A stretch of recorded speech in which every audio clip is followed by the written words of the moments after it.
Thank you for taking a few moments to view our Coffee with Manitou session from February 19th, 2014. This video is part 3 of the Coffee with Manitou session. We start this video with Bob Bishop discussing some helpful tips.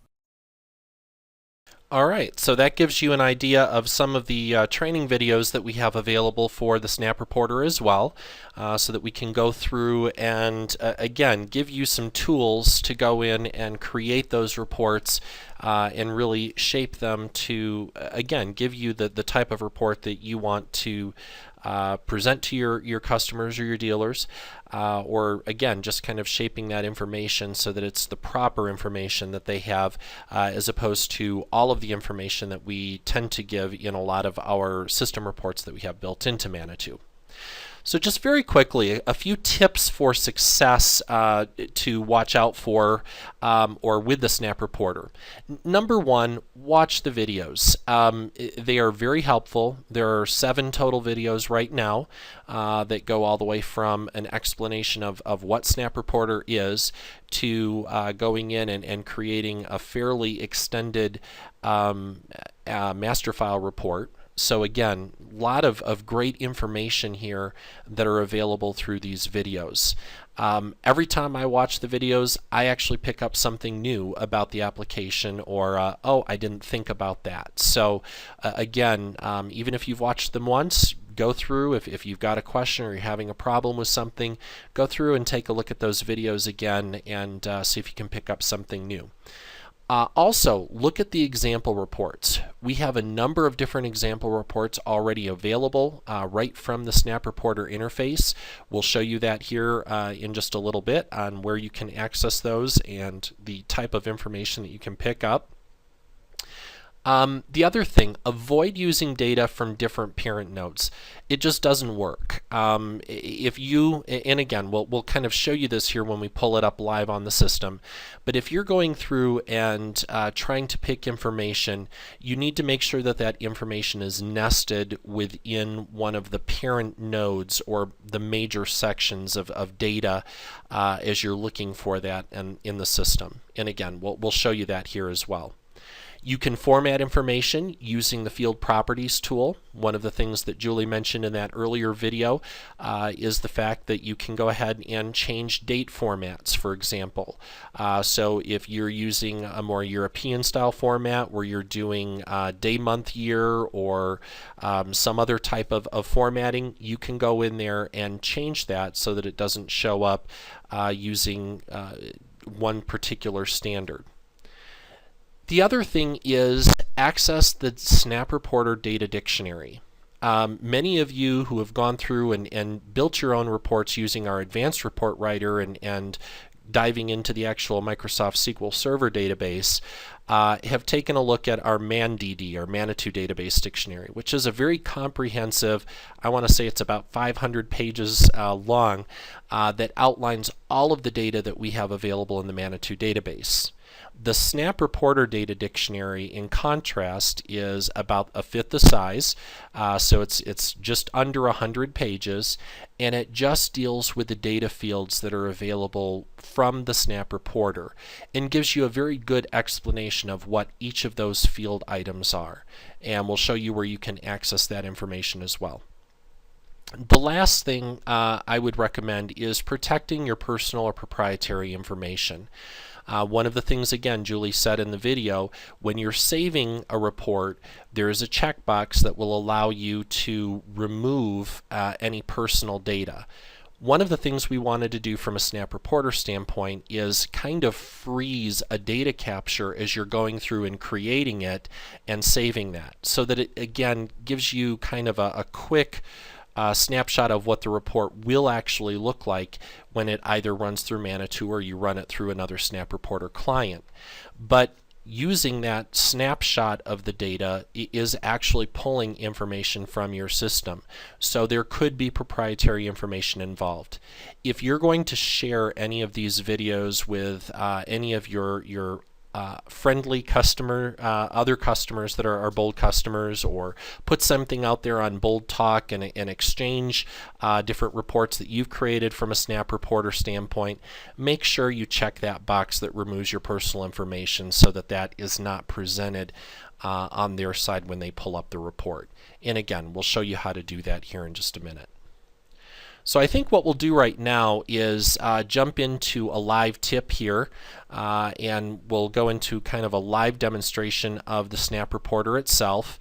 And I put the little recycle symbol up there because, again, the whole concept here is that you kind of create reports and share them, recycle them, share them with other people. We do have the example reports that are there as well, and we want to show you how to go in and make some modifications to those particular reports as you're going through the system so that you can, again, customize those to your own particular data. So at this point, what we're going to do is launch the SnapReporter over here, kind of come out of the PowerPoint presentation. So I've launched SnapReporter on my system, and I've already logged into it. So again, you'll double click on the icon and it will pull up Bold SnapReporter. The first thing that you're going to want to do is click on that data source. If you don't already have that data source, again, go back to that video to see how to learn or to add a data source into the system. But it's fairly simple to do. You just need to know the connection information to that Microsoft SQL Server as far as a username and password. But once you have that data source over here and available, it's just as simple as typing in your username and password, and then the field list will appear over here on the far right-hand side. Once that appears, you know you're actually connected to that data source and can start pulling that information into the system.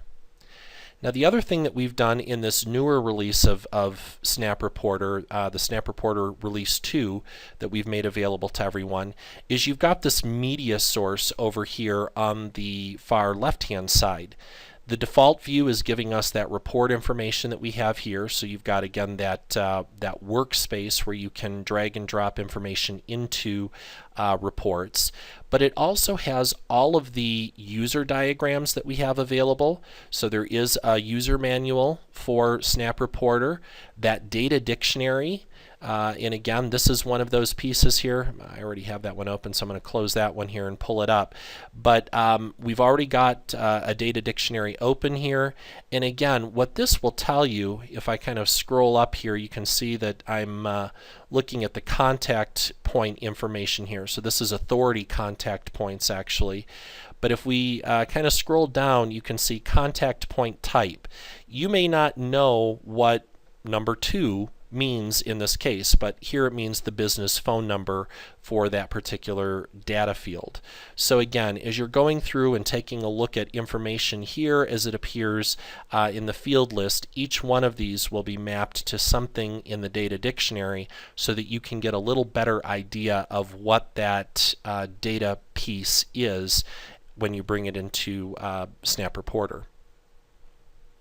The other thing that we have in here are all of the videos that we have available from a training resource standpoint.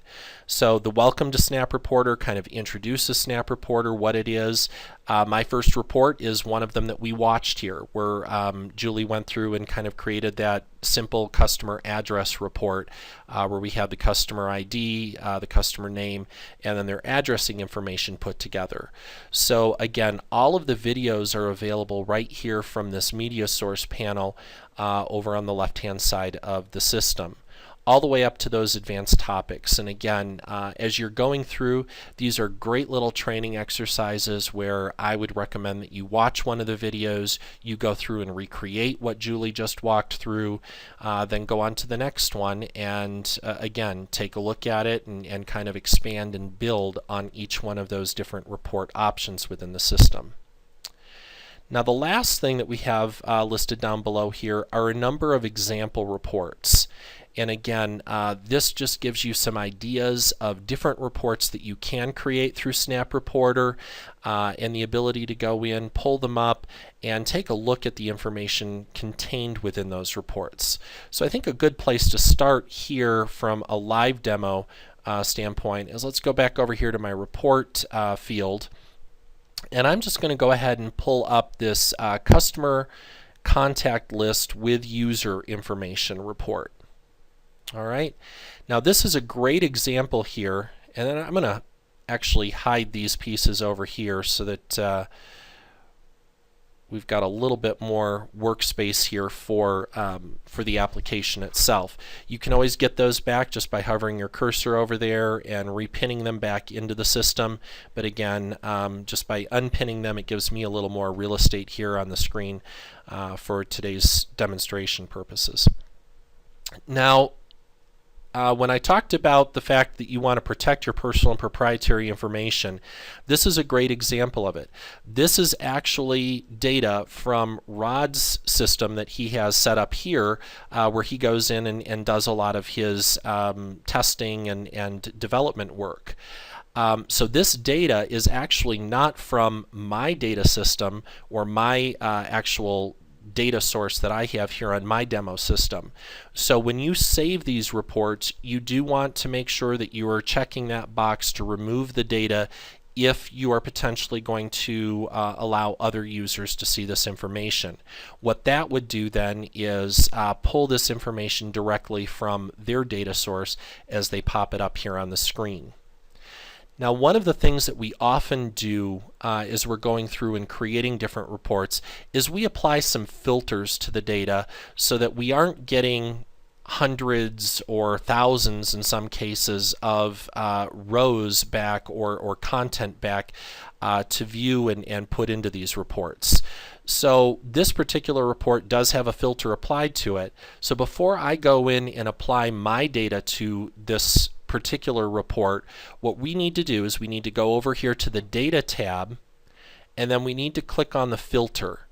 And you can see here where this has been filtered to where customer ID begins with B123. So if I simply click on the X here, the red X, that will go ahead and remove that filter, and when I hit OK, it will go through and start pulling data from my database. Now again, I kind of like to apply filters so that I'm only dealing with a particular account. So I'm going to come back in here and say that for this one I want the customer ID equals, and then we'll put in a value here for one of my customer accounts that I have in the system, and we'll hit OK. And that will again go through there and filter out the data so that it's just that specific customer as we're going through and kind of playing with this report. Now, if you save this as a BSR file and you import it into Manitou, you will want to go back in here and remove that filter after you're done playing with it, or that filter will apply and you won't pull any customer activity other than the one account where we have this filtered here within the system. All right. The other thing that you can do is if you notice that a lot of the data is coming back where you're not getting full information here, you may need to expand the amount of rows that you're receiving back from a data standpoint when you're doing those server calls. So just by going in there and changing that to 100, you'll notice here that I now have different user ID information that's coming back and populating the list. Now in areas where you do see the full description of what that field is, I may not have data that is available in my Manitou system to populate that particular cell. So it's just giving me the data source over here on the field list side that it's actually pulling up. And if you click on any one of those, it will actually take you back over here on the field list so that you can see exactly where that data is located in the system. So again, a great tool if you're going through and playing with some of the example reports that we have in the system. If you want to know exactly where that data is being pulled from that field list here, simply click on any one of those data points, and again, it will show you that information over here in the field list where that data point's coming from. And it's not just for items where you're seeing the full data description here. Just clicking on any one of those fields will give you that same information, even if it's returning real values that exist in your Manitou database.